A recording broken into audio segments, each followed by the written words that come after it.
Majid, isitokuvela supply yami lesi mina ngiyayisupporta kodwa. Simuka imali yakhe supply wami thina siyancane. Ngiyazi bafethu ukuthi ngiyanqanywa. Mina ngicela ukuthi fill up the table. Fill up the table. Count the empties. Count the empties.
My name is Nate Patterson. Welcome once again to another episode of Showcase Springfield.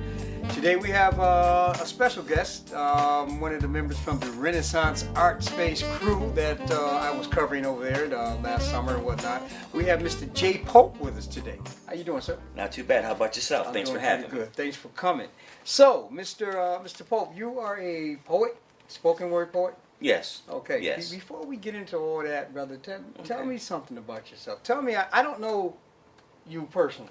Okay, I met you through the Renaissance Art Space. Correct. Right? Correct. So, tell me something about you, man. 44 years old, born and raised here in Springfield, Mass. Graduated from local schools, colleges.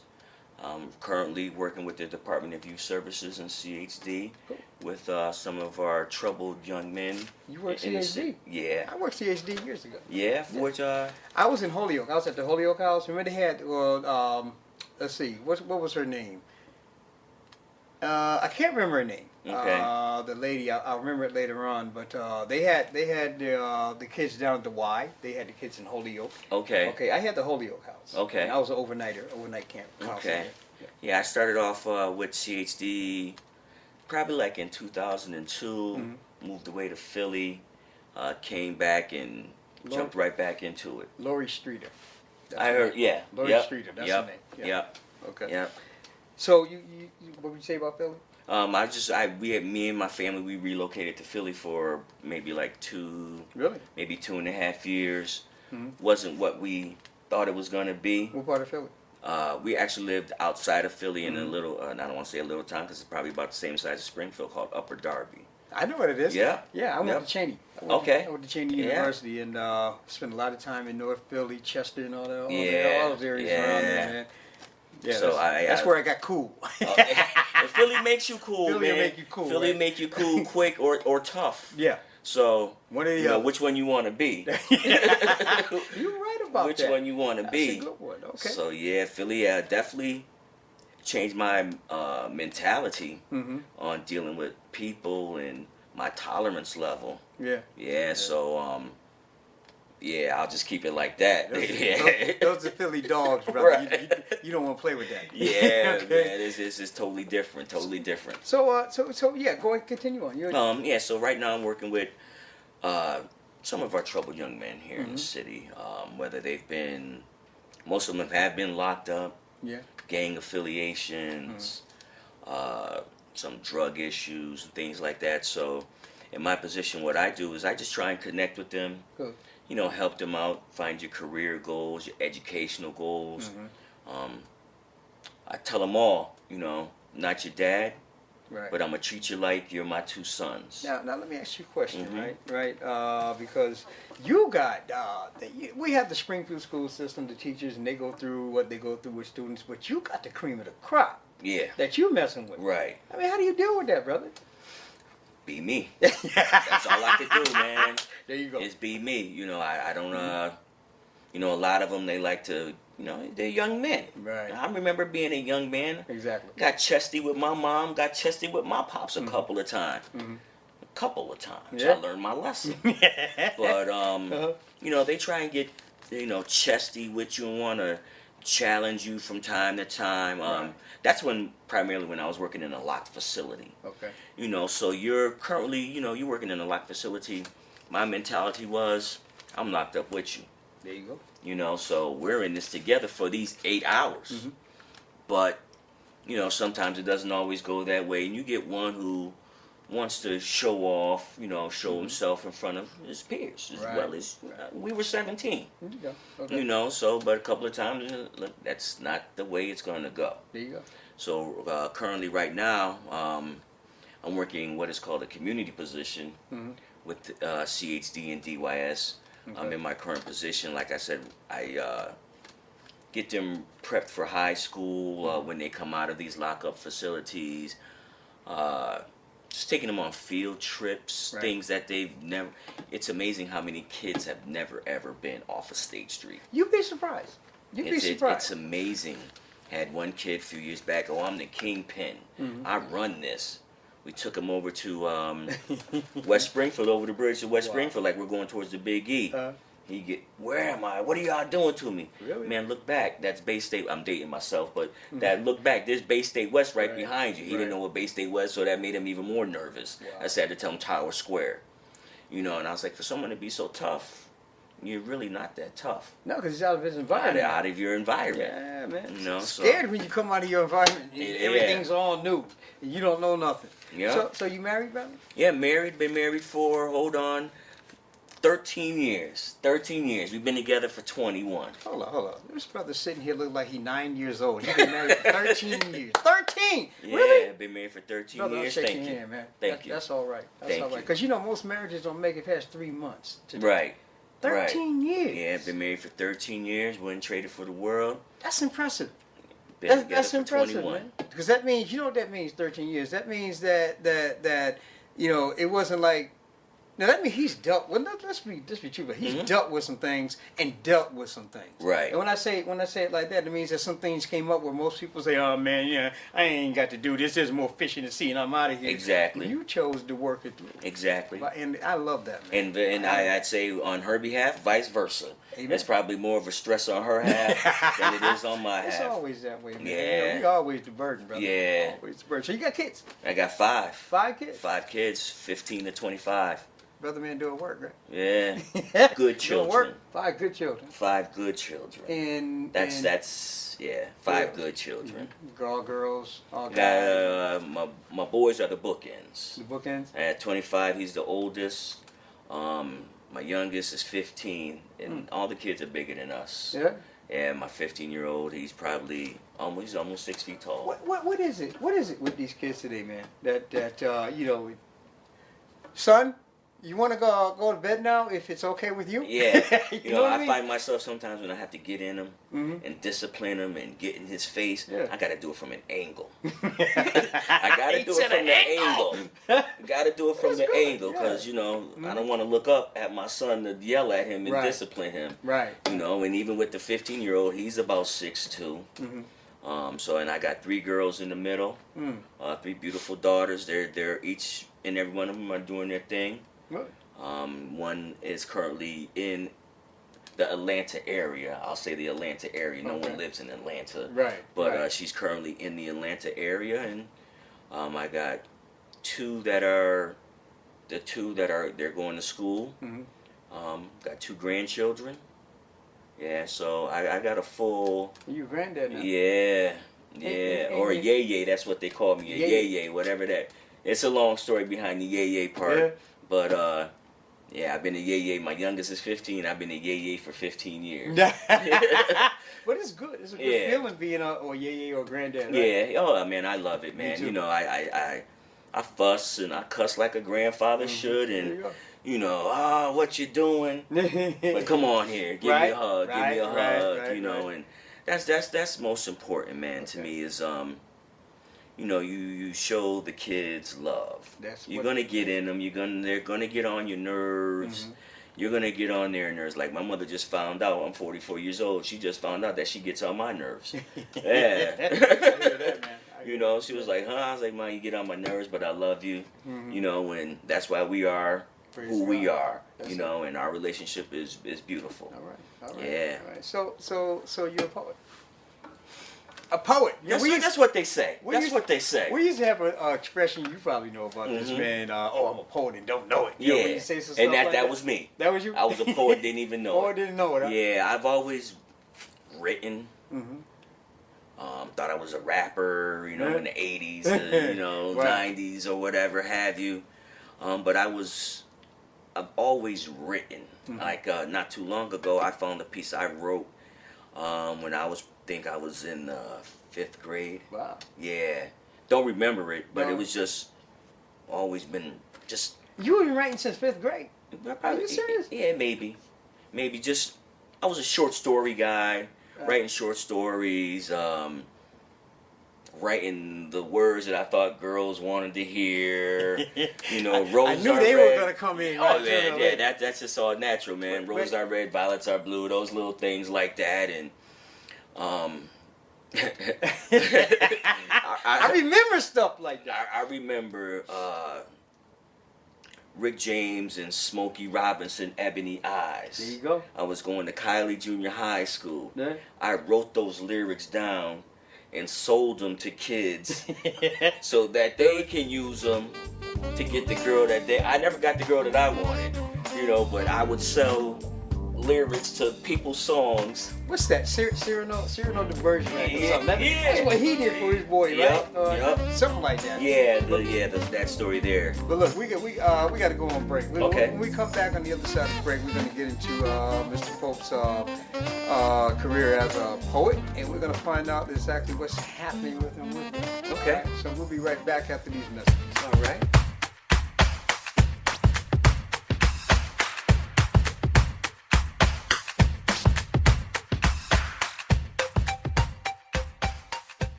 You and Sade not kicking it no more? I have no desire to see Kay, and I'm sure he feels the same. Have you heard from her? Heard from who? Sade. Why would you ask me that? I saw her today. Yeah, Sade. I think Monica weighs you down. You've even said that. I need to know that you don't have feelings for this woman. And you know her cousin's pissed at you, Kelly, right? she needs to stay out of folks' business. My cousin, throw her out on the ground and leave her there to dry. I think she should leave him and his wife alone for her own sanity. Never seen you happier, man. Except when you with Sade. She should be nothing to you. Sick and tired of you crucifying me every chance you get. She needs to talk to him. I need to talk to him. I feel like I'm second best to this chick. You should be grateful that I'm here with you. Kevin. And I almost feel like you won. Then why? Did you stop praying? What do you expect me to do? Get him.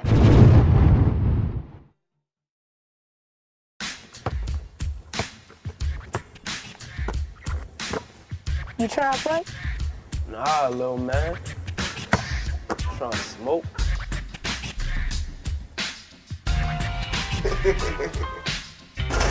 What you looking at? Nah.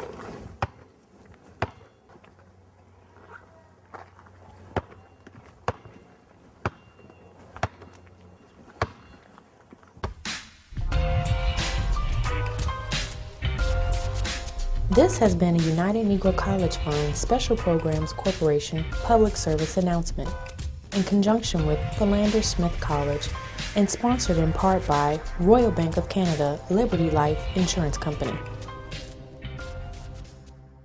Hi, I'm Grant Hill. In my world, competition is fierce on and off the court. It's more important than ever to prepare the next generation to face challenges head on. That's why I support the arts. The arts teach skills like discipline, dedication, and teamwork. And for kids struggling with academic, social, or family challenges, the arts can change lives. Visit thechoicesart.org today to discover arts programs in your community. Join my team to support and protect the arts in Arizona. Machit, isitokubela supply yami lesi, mina ngiyayisupporta kodwa.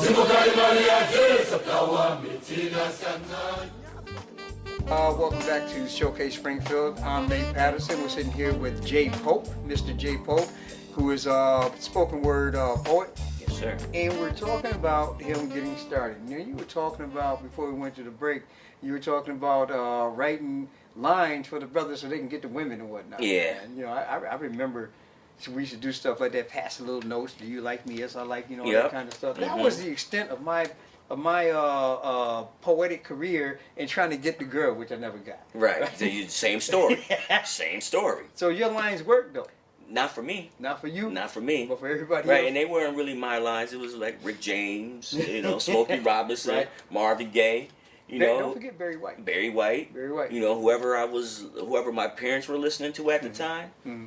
You know, buying their albums or whatever from Liberty Records, Strawberry Records. Right. I would listen to them. Are you from Springfield? Born and raised. Man, because you're bringing up some stuff, man, that's gone for a long time. I'm 44 years old, but I've been told I've been here since about 1900, if not before that. Yeah. You sounded around my age. Yeah. I'm 56. Mm-hmm. You know what I mean? And Liberty Records and Strawberry Records and all Right. that stuff. Kings and Anderson Little, Robert Halls, all that stuff. I give that credit to my old school structure, to my mom's. Okay. Yeah, she had me at Liberty Records. Every Saturday we'd go to Libby's. I remember. Yeah. I remember Get the Libby's. soda fountain. Yeah. Yeah, so I contribute. I remember the 70s like it was 2013. Well, let me ask you this, right? Mhm. Does any of that have an effect on you writing?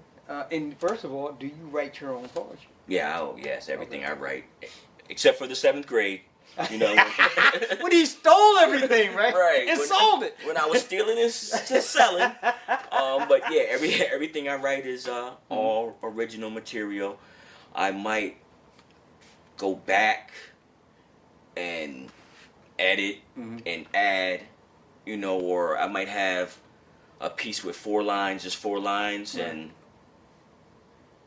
I might got a new piece with 13 lines, but I need that 14th line. I want to get into this, right? I want to get into this because I'm curious as to, because you know it's like these little kids rapping. Right. You know what I mean? Right. I wonder how do they put that stuff together. And then I look at poets, Mhm. right? But before we even touch that, right? I want to go here. You got a nickname, Mr. Good Good. Mr. Good. Tell me how that nickname came out. It all started with a poem called Good Good. And that was just the name of it, just Good Good. Wasn't no Mr. or anything. And then, I don't know, out of the blue, me and my wife were talking. And she was like, yeah, Mr. Good Good, that's your name. And Okay. I don't even know, honestly and truly, how I remembered that it got to Daryl Roseman. Really? And that's probably the worst person to give a nick. Yeah. Mr. Roseman? Yeah, Daryl Roseman will eat you up. He will eat you up. He called me a Black Panther, man, when I was at the Renaissance Art Space one time. He did a one time at the Renaissance Art Space. I just got off the stage, and what did he say? You were taping, and you were eating chicken. And he said, "Man, now the cameraman eating chicken like a slave on break." Man, honestly, I remember that. I go back to that clip. I go on YouTube and I go back to that clip, man, and I fast forward my stuff just so I can hear that little joke. What, man? He killed me, but I was eating that chicken, brother. It was slam. It was good. It was slam. It was good. But yeah, here we go. Here we go. So, what? You know, because I'm always. Creativity is something that you have to have when you're an artist, right? When you're doing anything, I have to have creativity when I'm producing the show, when I'm editing. The show, right. But creativity when you're rapping or poetry has to be the ultimate, other than actual art where you're drawing and creating something. Poetry has to be the ultimate in creativity. So, what's your inspiration? How do you put those words together? What goes into Mr. Good J Pope to make all that stuff happen? Or make all that stuff happen? I would say my inspiration just is I love love.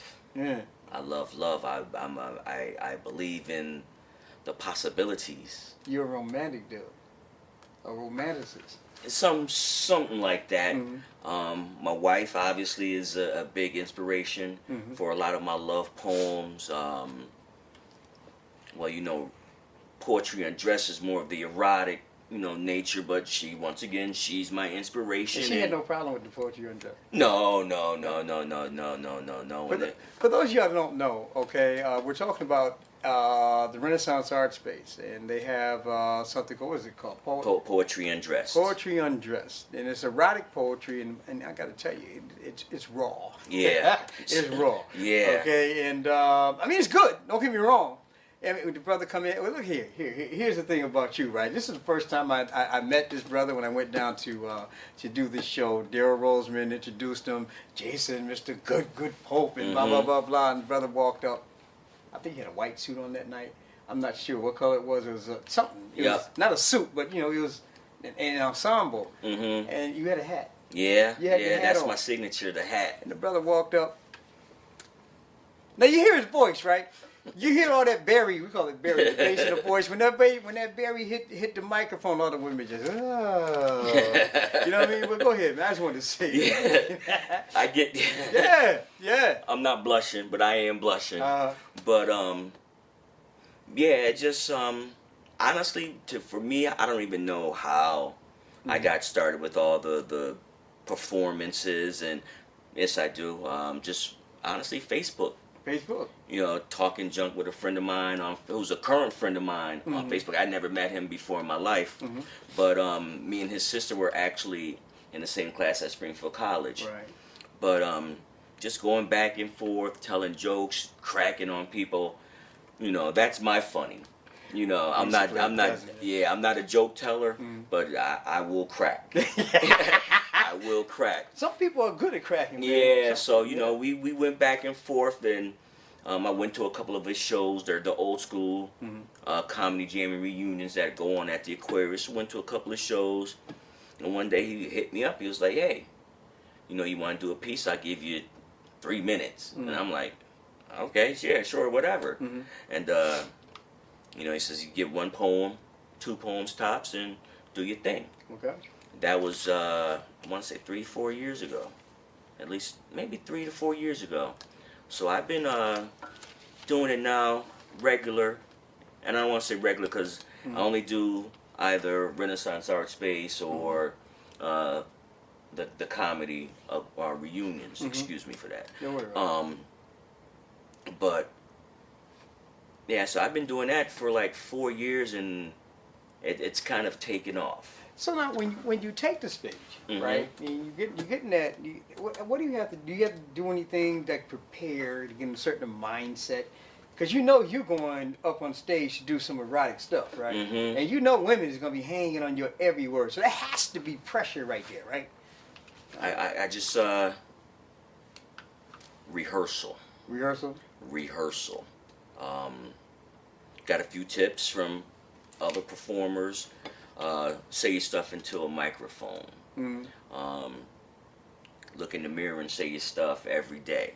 A lot of times, you know, I freeze, but I guess it's my ability to cover up the freeze that makes it seem like a continuous flow. So you get them butterflies. Oh yeah. If anybody says, you know, that they're not nervous about something, that means it's way too easy for them at that time, and you know, which is good, because my first time doing a performance, my wife's like, "You're nervous?" You know, no, just no, I'm not. I'm not speaking in front of people.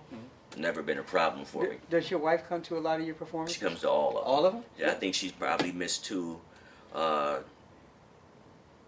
Maybe actually, I can only think of 1. So she's super supportive. Yes, right? yes. That's good. She's super supportive. my biggest critic. Yeah. You know, she'll tell me, you should have did that. So she has no problem when the girls start swooning and No, at least I'm gonna say no. Right. I'm gonna say no, and I hope she doesn't. You know, and honestly, she knows. You know, this is just fun for me. Well, see, that's why you've been married for 13 Yeah, years. Yeah, she knows. When you got a wife or a girl to support you, that's actually interested in what you do. That's it. Yeah, that's a beautiful thing. It is, man. You know, I mean, it could easily have gone different directions. Exactly. You know, all these girls. Right. And even if I post on Facebook or any social media, you know, and I'm gonna get comments. Right. There's gonna be likes. There's gonna be comments or whatever have you. She keeps it clean. She Good. keeps it cool. Good. You know, she'll comment, and a lot of times, I could put 100 poems up right now. She'll comment on 2 of them. You know, she gives me my creative space. You know, my artistic space. She knows that. And she knows how I am about writing. She's told me I need to write a book years ago. When is that book gonna happen? What way, man? Yeah. Let's go ahead and pay some bills here. We're getting good, isn't it? You know what I mean? 'Cause I lost track of time. So we're gonna go ahead and take a break. And on the side of the break, we'll get even deeper into J. Pope. Yes, sir. Good. I'm Nate Patterson. We'll be right back. Yes, sir.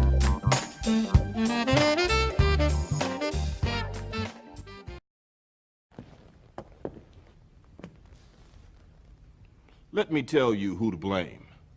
Blame the boy lying at your feet, his body oozing life through the hole in his stomach where the bullet tore him apart. Blame him for challenging you, for not looking away and for not backing down when you pulled out the gun. Blame your mother for bringing you into this world when she was but a kid herself and for dragging you up, not bringing you up. Blame society for not giving you hope. Blame your father for not being there, the man who looked after himself instead of looking after you.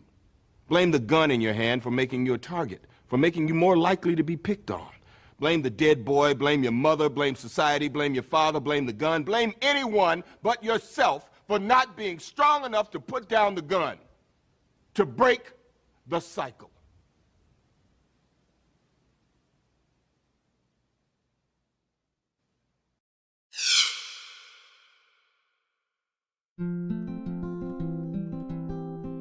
I don't want to be a failure. I want to be a lawyer. I don't want to be a failure. I want to be a pilot. I don't want to be a failure. I want to be a college professor. I don't want to be a failure. I want to be a computer programmer. We don't want to be a failure. We want to stay in school.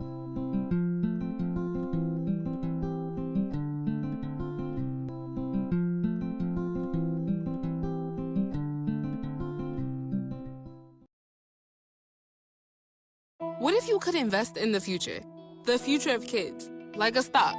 Not the kind of stock that's about making money, but a stock for social change. A whole new kind of investment called Better Futures. When you invest, it helps kids go to college. Believe in us, invest in us, watch us grow. My name is Sydney, and I'm your dividend.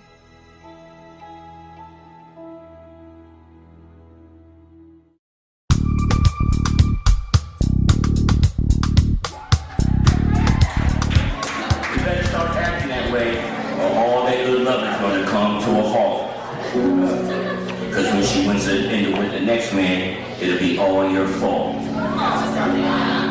Now, I'm not trying to tell you how to handle your business. I just had to voice my opinion on what a lot of brothers seem to lack. So my only advice to you, dog, watch your back. Showcase Springfield. I'm Nate Patterson, and we're here with J. Pope, spoken word poet, and had to cut you off, but go ahead, pick up from where you left off. You talked about your wife supporting you, and yeah, she's very supportive. No matter what show I do, whether it's Beer Garden, Renaissance Art Space, or the Old School Comedy Jam. She's a promoter too. Okay. I think the last comedy jam that I performed at, she's probably sold about 15 to 20 tickets herself. Really? Yeah, my wife, she gets her girls involved. She gets her That's beautiful. girls involved, you know. I like that. I like that. And yeah, she does the thing. So she's like I said, she's like my biggest supporter, biggest fan. Even my mom. And your mom? Yeah, my mom. I put my mom out there too. You know, I'll put something on my page about a show, and she'll steal it or share it, as Facebook calls it, sharing. Sharing, right. You know, and she'll post it on her page. Right. And like, y'all better go. That's my son. There you go. You know, so I give big shout out to both mamas. Give him a shout out, man. Mom, Barbara Riffenberg, love you very much for your continued and never-ending support. And you, babe, Jamaica Ducree Pope, thank you very much for your never-ending support. And you are probably my biggest inspiration when it comes to my poetry. Ooh. Yeah. There you go. He coming home tonight, right? Nah. Door gonna be unlocked. Yeah. Hope the house is warm. Warm it up. Turn the heat on when I get there. So what do you got going on, brother? Because you all over the place. You just mentioned three different venues that you're involved with. So what's going on with J. Pope? Well, currently right now I'm just trying to write. Just I'm in my writing stage now. Hate to say it, but with technology and social media, I've gotten away from writing. You mean doing the physical pen and pad? Yeah. Doesn't it feel awkward? Yeah, I've got so much away from it, and I do not like it. Yeah. I do not like it, but I'm quick to grab my phone, jot down my notes. I probably got 200 poems in my phone right now. Is that a technique that you guys use? I noticed at the Renaissance Art Space, right? That people have started to break out their phones and referring to their phones. I knew they had notes on them, but is that? Me personally, I don't like. I say this all the time, and last time I said it, it got misconstrued as if I don't know how to read, or I don't read. I read. I don't like reading my work. Right. So I try not to read. And for me, when I'm reading, if I have to read my work, my hands shake. Yeah. My hands shake, and I'm trying to find the word, and I'm just like, So I'd rather not read, but there's some poems that need to be read. Okay. Just because of the vibe and the just the atmosphere, the mood I'm in. I might need to read. Right. You know what I mean? And not that I don't know it by heart, but it's just the mood that I'm in. Okay, so describe that mood. Why would you need to read it if you know it by heart? Is it a better delivery or better delivery? It adds to the. I think I'm a showman first and foremost. Okay. You know, everybody's got their number one entertainer in the world. In my mind, it's me. You know, I'm everybody's favorite entertainer. There you go. You know, James Brown is gone. You know, so I'm older than Usher and Chris Brown. So yeah, I think I'm everybody's favorite entertainer. Right. But it's just part of the effect for me. Sometimes, like I said, I'd like to sit down and open my book and pull my glasses down. It just gives me that vibe. You know, I might even pull out go on stage with a smoking jacket and the ascot. It gives you that vibe. You know what I mean?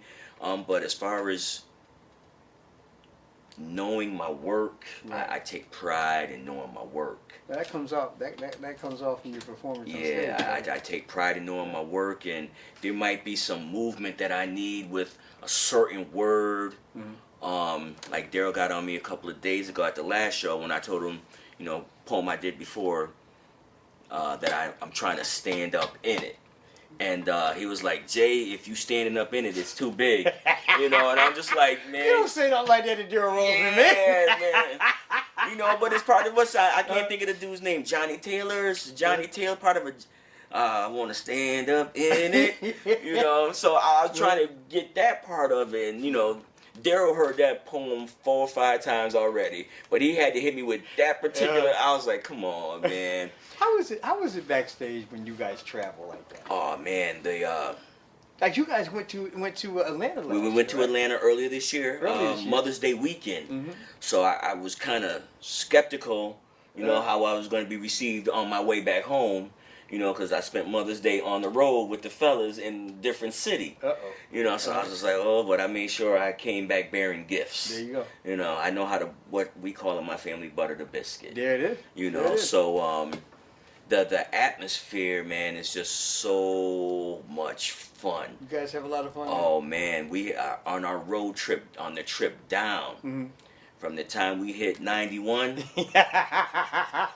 to the time we get to the hotel room, we laughed. Never jokes. Oh, nothing but, and like I said, I'm not the comedian. I'm riding with Daryl Roseman, who's a straight fool 24/7. That's my my man, boy, yeah, man. man, and my man James Donnie Webb, another fool. We still laugh at stuff to this day. Really? You know, Daryl was on stage. We stopped in this place called Gastonia, North Carolina. I hope nobody out there's from Gastonia, North Carolina, because I'm y'all out there is wild. Y'all different. Y'all different. But Daryl was on stage last Friday at the beer garden, and he's on stage, and he said, I forgot what he said, but I was like, man, you ain't in Gastonia. And he had to stop so he could laugh. Really? Yeah, because that Gastonia, man, it's a different type of town at 3 o'clock in the morning. It's a different type of town. I don't got nothing to do with this Gastonia. It ain't me. Much love to the people at Gastonia, though, that was with us, that, you know, and, you know, hooked us up. We had to stop at a McDonald's. We was hungry, you know, so we stopped at a McDonald's, and the crew, the McDonald's crew, I guess that's what they called, the crew, you know, it's late night, they're bored, so we entertaining them. Oh, man. You know, so it was something for them, and honestly, they probably talking about us now. Them 3 fools from up north, right. You know, they better not come back down here, but So how was that trip? How did it turn out? How did it beautiful. You guys, yeah, man, it was a good crowd, Everybody, you know, only difference up here, when we do the old school parties, we dress old school. Right. You know, we might go pull out, some of us might pull out their old tech jackets and whatever have you, you know, but we try and keep it old school, contemporary, with maybe some Adidas, some Pumas and stuff like that. Atlanta, you know, Atlanta don't get down like that. Atlanta dudes came out.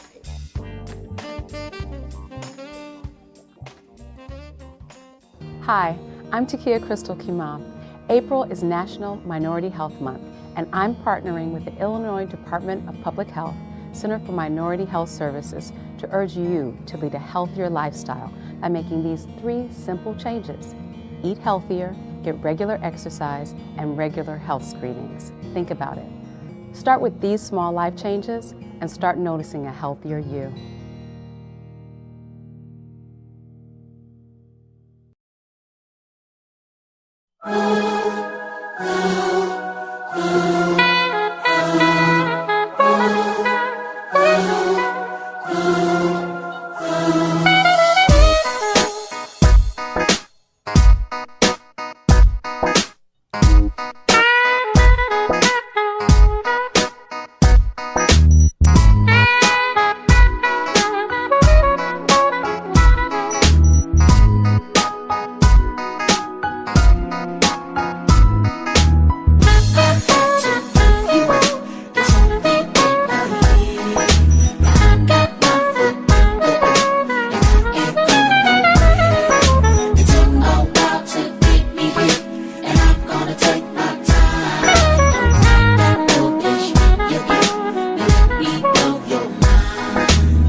experience you might have that qualifies you for this position.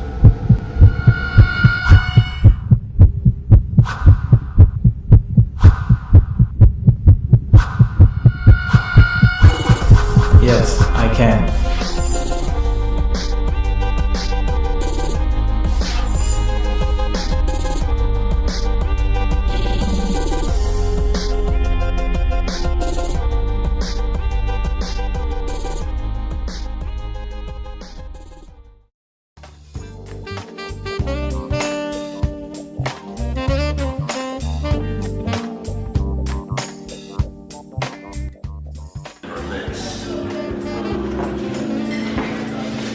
Seduce me with wine and herb, soft words seductively spoken, ego stroking. Lips colored scarlet red, hair scented jasmine, breath smells of cinnamon, she got my nose wide open, she's in my head. The devil whispers in my ear, come let us dance the night away, until the moon disappears and the night turns to day. Promising to take me on an erotic journey around the world full of passion, ecstasy, and lust.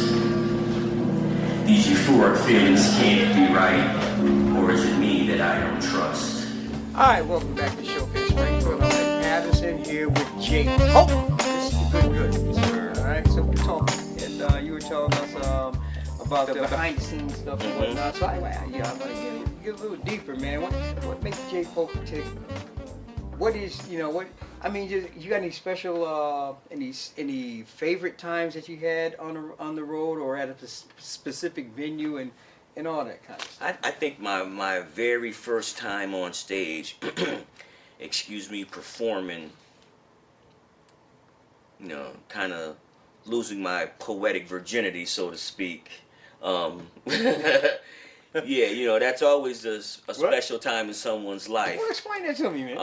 No. Before you go any further, okay. What is poetic virginity? First time poet? Yeah. Yeah. Okay. There you go. First time I gave my poetry to the world. Put it that way. First time I gave my poetry to the world on stage. Okay. Yeah, it was my first time performing with Daryl Roseman, James Donnie Webb, Grimace G. You did something about Troy Bugs, right? Yep. Okay. Troy Bugs, another comedian named Gary Big G Smith, and I was just the opening act. Hey man, do a little da da da da. So how'd you do? I think I did pretty good. Yeah. I'm still they kept me around for this long. So there you go. Right. But yeah, I think that time was my first time, and it kind of awoke a monster. But brother, you when you take the stage, man, it's for poetry. Yeah. Right. And you're like, the cream of the crop, right? You're premier. Okay. You know what I mean? And not necessarily with the guys, and probably quite sure with the guys, but the women just go crazy when you take the stage. So what's up with that, man? Honestly, man, I don't know what that's about, but I'm hearing what it's about. Dude sounds better than Barry White up here, man. So the voice that could is be it, and I do get compliments on my voice. Not too long ago, I met somebody in a bodega who I talk to every day, but never met in my life. Really? And they heard my voice in the store and was like, "You're the guy on the phone every day." And I was like, "Huh?" She told me who she was, and I was like, "Oh, hey, how you doing?" And she was like, "Oh, wait till I get back and tell the girls in the office you're a black guy." Huh? And I was like, I looked at her, and she was like, "Oh, we thought you was a white guy with soul." I was like, wow. Really? Yeah. Wow, man. Diction. I never heard that before, man. I've heard that. We get the stigma of black men from Massachusetts. We speak too well. We speak too proper. I get that. Diction. It's just diction and enunciation. And exactly. My mother made sure that I pronounced every word correctly. That's a compliment. And I'll turn my hat backwards and I'll talk the talk. There you go. But there's a time and place for all that. Yeah, professionally speaking, when I'm at my job and I'm talking to people on the phone or face to face, Yeah, you know, me and you, we're here kicking it and Right. whatever, or if we're outside and I'll give you the yo and the 4-letter words and all that other good stuff, but it's diction. Right. It's diction, and I've got that all my life. You sound like a white guy, Uh-huh. and I'm like, well, what does a white guy sound like on the phone? Because, you know, sounds educated, because he knows his letters and his words and knows how to pronounce them. But for me, yeah, it's just. What's the best time you had on stage? What's the most interesting time? Special moments. I'll give you a good and bad. Okay, good and bad. I've bombed on stage. Get out of here. To the point where I just was like, you know what? I'm not gonna say anymore. Peace. Really? Yeah, I bombed on How stage. does that? I mean, you know, I know that can happen, and that's like, you know, you dread for that to happen, but when it actually happens, how do you recompose and come back? For the most part, I try to, you know, keep saying it over and over in my head. I like, you know, no one's memory is perfect, you know. So when I do rehearse and I got my stuff down, there might be a sound in the crowd that throws me off. There was one time at Renaissance Art Space, the Oh So Blue Party. I know exactly what the you're Oh So talking Blue about. Party. I was like, you know, it's a little noisy, you know, all these extra sounds. Right. And besides the fact that, like I said, I was a little buzzed. So, I remember that night. so man. my words were coming out a little slurred. But in my opinion, I think I killed that poem. You did. That night. And that poem probably catapulted me to a different level within local. You know, I got that on tape, right? I bet you do. I do. I got it. I know you do. And when I asked you that question, I was remembering that because I was going to come back and talk about that part. That's the same show where Daryl was talking about you eating the chicken. Eating the chicken. You got to bring that up again, right? But that chicken was good. It was. But yeah, I remember that because it's the first time I saw you. Right. Right. And you were smooth and all that, man. And then they were talking. Yeah. Right, which I thought was rude. Right. They were talking, so it was distracting. And then I don't know if you stumbled over the words or nothing, but I admired the way you came back. You said something about the Henny or something like that. Yep. Right. The Henny or something like that. But then you came back, blah blah blah. The women were like, ah. Yeah. You know what I mean? So I give that probably my my greatest moment on stage. All right. Yeah, that was the first time I ever performed that poem. And that poem was written, excuse me, was written for the effect that it got. It got the effect, man. Yeah, it was written for the effect that it got. Matter of fact, to the point where, just like I said, I just performed with at Poetry and Dress last Friday. That was one of my wife's requests. Really? Yeah, so she's got her favorites. Oh, okay. You know, and she'll say, hey, perform this one, perform that one. And she's like your manager. I told her that. Yeah?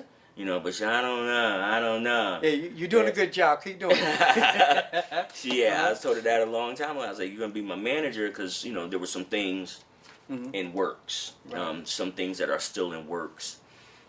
Just, like I said, I got in this just for the fun of it. You know, if I made a couple of dollars here and there off of it, that's just a bonus. Right. But, you know, I've been told that, you know, you need to make some serious money off of this. That has to be the greatest feeling in the world, to actually make money doing something that you love. Yeah. I didn't know I loved this though. I didn't know I loved it. It's a talent. It's a skill. It shows when you're on stage. You got a passion for it. I do it for the fun. I get on stage and, like I said, I'm the world's greatest entertainer in my mind. There you go. You know, so I'll lip sync. If they had a lip sync show, I'll get up there and lip sync. Really? Man, I'll just give me the microphone. I might freeze. I might pause. I'll stutter over the words. But give me a microphone and allow me to have fun and be myself. Yeah, I remember me and my cousins one time. I was young 20s. Probably younger than that. At the network. song came on. It was an older woman. I serenaded the heck out of her. Serenaded the heck out of her, man. And my cousins never let me live that down for a good 6 months. It was like, Jay, you was gonna say, sing it to the women. And they throw flowers. They thought, hey, man, you know, it's not all about the ladies all the time. Not all about the ladies, babe. But, you know, I go with what works. So we're running out of time, man. It's been a real good show. If you missed the first part, you missed it, man, because we're having a real good talk. But we got a couple of minutes left. Tell our people what you got coming up, what's going on with you guys, and all that good stuff, man. And don't forget how they can get in contact with you and blah blah blah. First of all, what we got going on right now is, like I said, is the Old School Comedy Jam and Reunion coming up on December 12th at the Aquarius Club. Showtime starts at 9. Get your tickets soon, because they're going to get sold out, and it does get packed. And be prepared to sweat, because we get busy. We groove. We groove. Currently, right now, I'm trying to gather all of my pieces together, putting them on paper form. I don't know which way I'm looking to go as far as publishing and editing. If I want to do self-publishing, as like I believe Daryl Moss might have did self-publishing. But I have a cousin who lives in Philadelphia who publishes his own work. So, and he's a young man I'd like to get up here. I just can't think of his stage name right now. But you know, I'm thinking maybe a book. Of spoken word.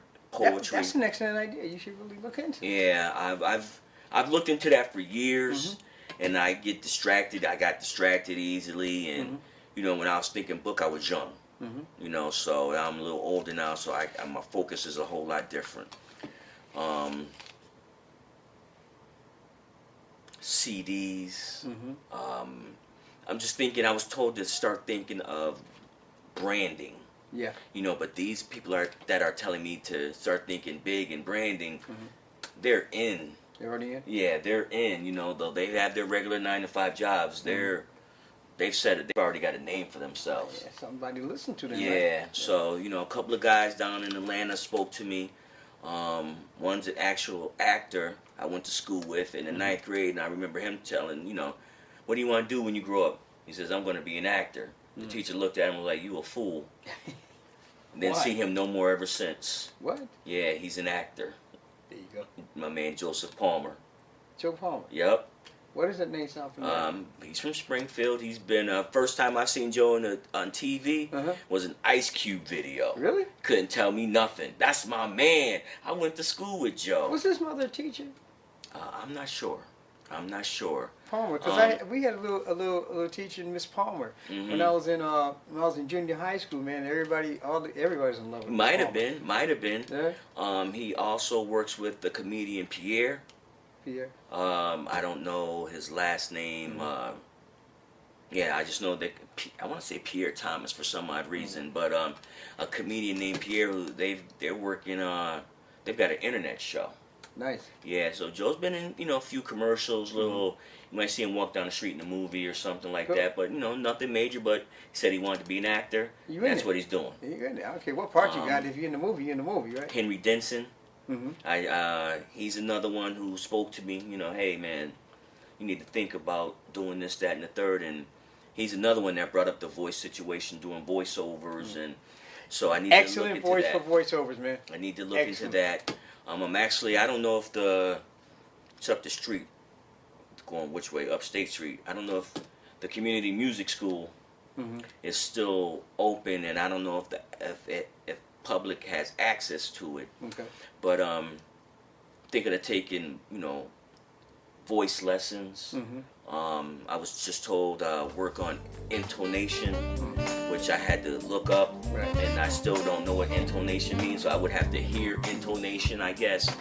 But not that I don't understand the Webster's Dictionary, I just didn't know what intonation meant, and still don't, but I guess it's the sound and the presence of one's voice is how I get the delivery. Okay. you know. So that and who knows, man? I'm 44 years old. All this just, like I said, recently just came about in the past 3.5 years. And I'm enjoying it, man. So I'm just taking it one thing at a time. Yeah, I don't care. If I don't blow up from it, I just had fun. As far as Springfield's concerned, you already blew up, brother. But we thank you you for coming on the show, Thank man. you, man. Mr. J. Pope. You gotta catch it. What's coming up? Aquarius? The Aquarius Club, December 12th. Another Poetry Undressed, December 26th. At the Beer Garden, 1600 Main Street, downtown Springfield. Hosted by, I'm hoping, again, Mr. Daryl Roseman. There you go. Something that D-Moss puts on. And hopefully this one I was prepared at the last one, but voices and a whole bunch of, I had to tell the crowd to be quiet. Right. You know, and as an entertainer, I shouldn't have to do that. They should just have respect for the money that they paid to get into the show. Right. But, and it really wasn't for me, it was for they were rude and just talking to the performers before me, and, you know, I shut them down and, you know, be quiet for the people after me. There you go. That's it. So, but those are the two shows I got coming up this month, December 12th. Aquarius Club, Old School Comedy Jam and Party. Like I said, let your hair down, put on your shell toe Adidas. And ladies, put on your big old earrings and your little salt and pepper hairdo back then, whatever they were, the swoops or whatever. And something mellow and easy, you know, you want to bring a date to, I recommend Poetry Undressed. I recommend Poetry Undressed. So that's what I'll be doing the rest of this month, besides trying to Christmas shop and stuff like that. But other than that, going to work. I'm going to go catch him too. I'm going to go catch him at the Aquarius Club and Poetry Undressed. And we're out of time. What can I tell you? J. Pope, I'm Nate Patterson, solo production. April, May, you're next. Ooh. We out of here. Peace. Ooh. Yeah. Get April. You heard that, right, April? Yes, get April, May. Give me a date. let her sing. Let her sing. Yeah. She performed Friday. Hey. Oh, she performed down there? Yep, she performed at the Beer Garden. Yeah. Yep. She performed there. It was good to see her too. I hadn't seen her in a while, you know, and she's one that I would collaborate with. Really? Yeah, and I'm not big on collaborations, and just because of, I guess, styles. Yeah. Which is, you know, you gotta work your style anyway. So, but I guess I just aren't too many people that I found that I would collaborate with. She's one of them. You guys compliment each other. Yeah, I would definitely do one with Daryl Moss. He's like, he keeps saying he's not, but he knows he's the king. He take the podium or the microphone. I'm not a poet, right? Yeah. And then he rip a nice one. Right. You know what I mean? Yeah. Come on, man. D-Moss, you the man, brother. Come on, brother. You know what I mean? Yes, you are. We out of time, man. We out of time. I got to go. Nate Patterson solo production showcase Springfield. Catch us next week at 8:30. All right, with the second half of Voice Speak Now, and my man J. Pope here tonight. We'll see you next time. Peace, Springfield.